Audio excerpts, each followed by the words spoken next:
morning and welcome. What's up, nerds? It is your boy, the OG GM, coming to you live on a cloudy Wednesday morning here at Site B. It's about 8 o'clock in the morning. It's June. It is the 28th day of June in the year of our Lord Maki Ito 2023. And we have some information from our old friends at Wizards of the Coast regarding what is going on with Phandelver and Below, the Shattered Obelisk hardback book. Maybe, I don't know, this should be really anticipated. I don't know if it actually is. I don't know if it actually cares.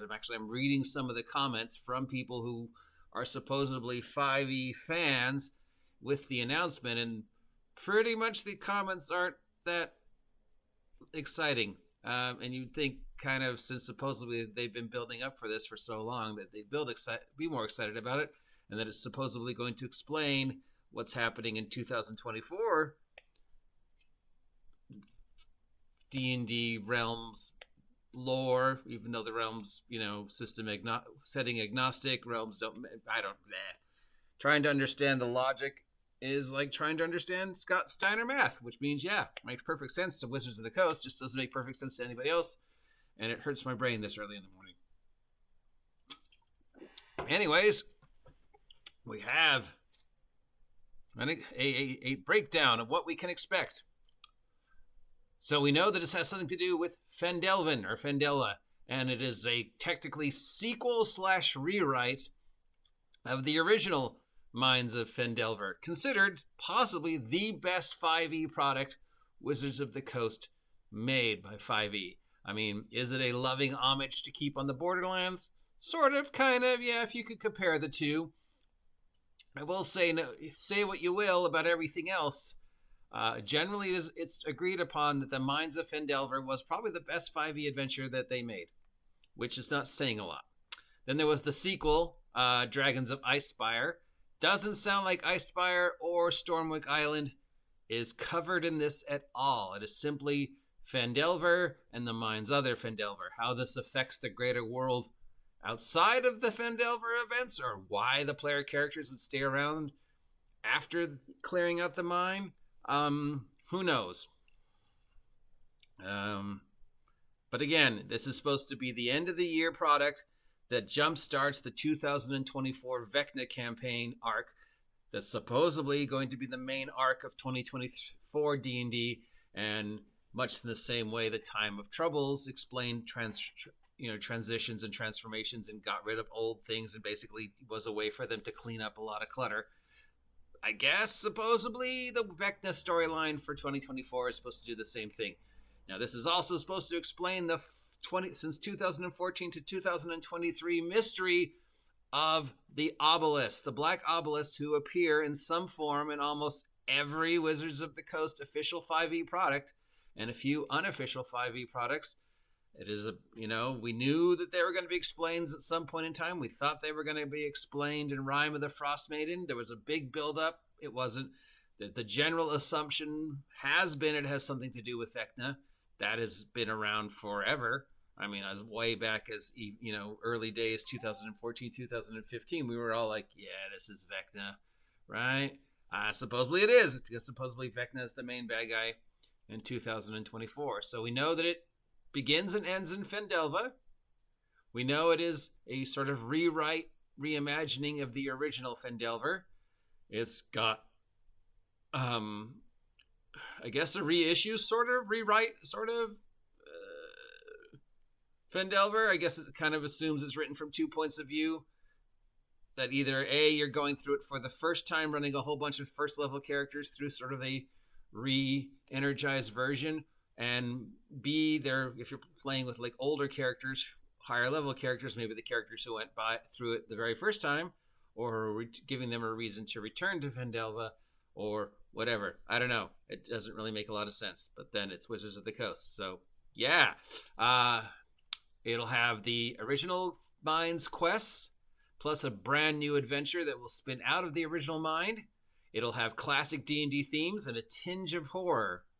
Of course, this is Wizards of the Coast horror, so that means safe Scooby-Doo horror, not Stephen King Lovecraft horror. It presents a bestiary of 24 new creatures.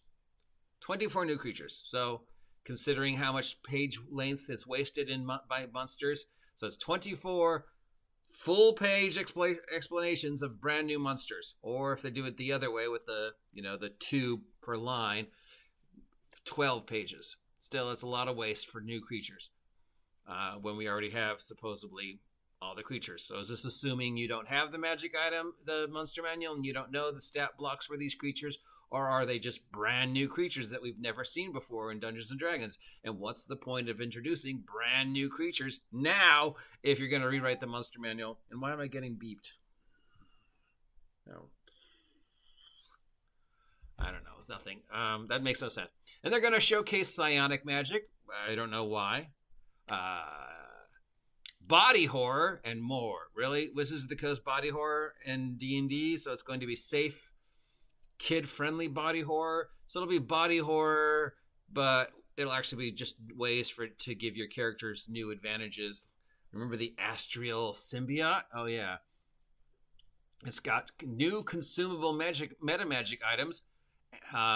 Magic from Nethersea and Duragard, even though it's apparent what Nethersea, so but you're going to be setting agnostic, right? So why mention Nethersea? This should be written in such a way that I could set it in any setting and it would just click in to whatever. If I'm running, Freeport, if I'm running Slumbering Tsar, if I'm running whatever if I'm running a D25E setting, and you're supposed to be, it hurts my brain just trying to think about it.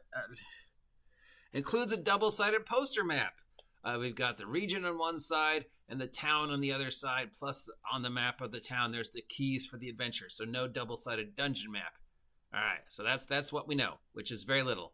You notice that there's no mention of Vecna, no mention of the obelisk anywhere in here. It's just redo Minds of Phandelver, and then deal with the aftermaths of Minds of Phandelver and the various adventure keys that come out of going through Minds of Phandelver. Am I saying that wrong?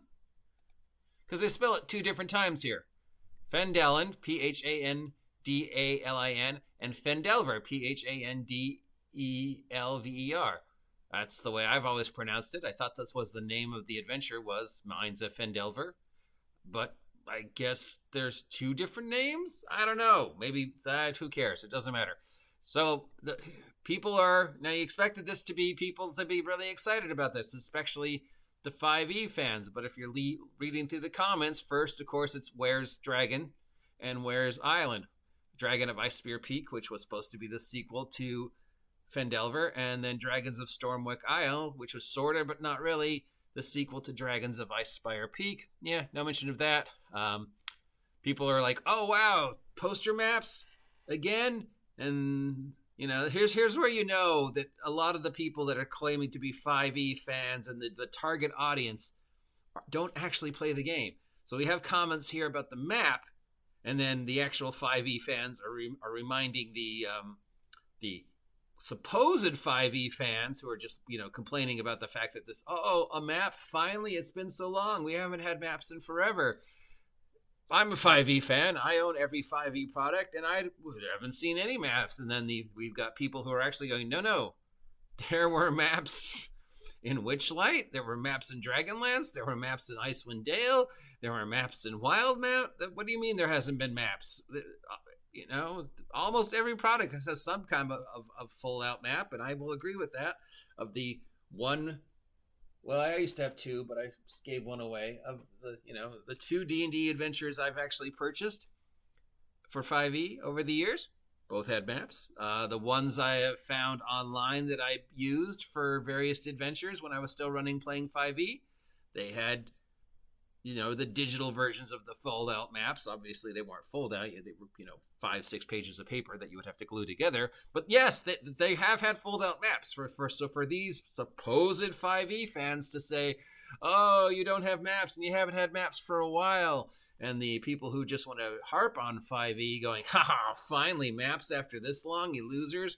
The people who actually play the game are going, no, there's been maps. Of course, the people who actually play the game are going, well, what about the other 2? Where's the sequel to Ice Spire, where's the sequel to Crash Dragon Island or whatever it's called? No, those are still not the fucking kids. Don't bring it up. What, if anything, does this have to do with the obelisk? And what, if anything, does this have to do with Vecna? Considering there's no mention of it in the breakdown. And now, then, of course, there's the confusion of the release date, because now it's coming out in September. But first it was coming out the end of the year because it was supposed to be the end of the year / jumpstart into the 2024 storyline. But then they moved it to August, and then they moved it to September. But if it's supposed to be a horror adventure, wouldn't it make more sense to have it in October? Especially since you've just got Big Bees coming out in a couple days. Brain hurt. Wizards of the Coast. I should just preface any statement about Wizards of the Coast beginning and ending with warning.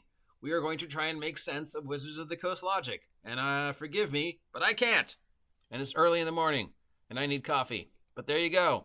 So that's what's going on with the mines. Shattered Obelisk, if I was actually a 5e fan still, and was, I would be excited about this, or I should be excited about this, except I know I'm going to be disappointed.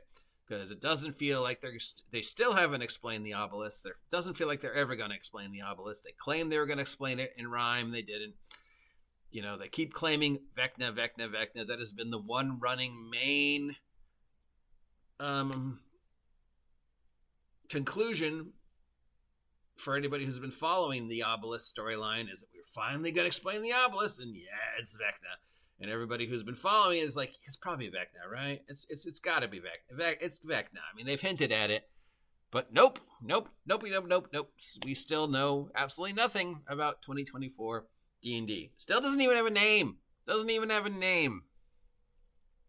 Well, I hope I have clarified any confusion you might have had about what's going on with this pointless product. And of course, it's coming out digital and physical. You can pre-order the digital copy now on D&D Beyond for $30 a month. When the digital actual PDF becomes available, it will automatically upload to your copy of D&D Beyond for $30 a month. And when and if the actual physical copy becomes available, remember, all printing will be delayed because Wizards of the Coast hasn't found printers that can meet the demands. Well, then they'll send it to you, but you'll have to pay for shipping. Or you could wait till the physical copy is actually available, order it through D&D Beyond, pay shipping, and you'll get an ability, the POD coupon, not POD, that's the wrong word, but you'll get a coupon to be able to buy the PDF. But you'll still have to pay for the PDF, but it'll be cheaper. So buy the PDF now, guaranteed that when the PDF goes live, it'll be on your D&D Beyond, and that they'll send you, when it is printed, Phandelver physical product. Or wait, buy the physical product when it comes out, pay the shipping, and then if you want to pay extra, you can also get the digital. Or just wait a couple weeks till it's on the shelves at Target, and it gets marked down because it's not moving, much like every other D&D product that's on the shelves at Target and your friendly local game store. I have talked about this way too much. That's what's going on with this. I will be back later today with the rest of the news. Till then, I have been the OG GM. If you appreciate this content, let me know. And consider subscribing if you haven't subscribed yet. I'll talk to you later. Bye.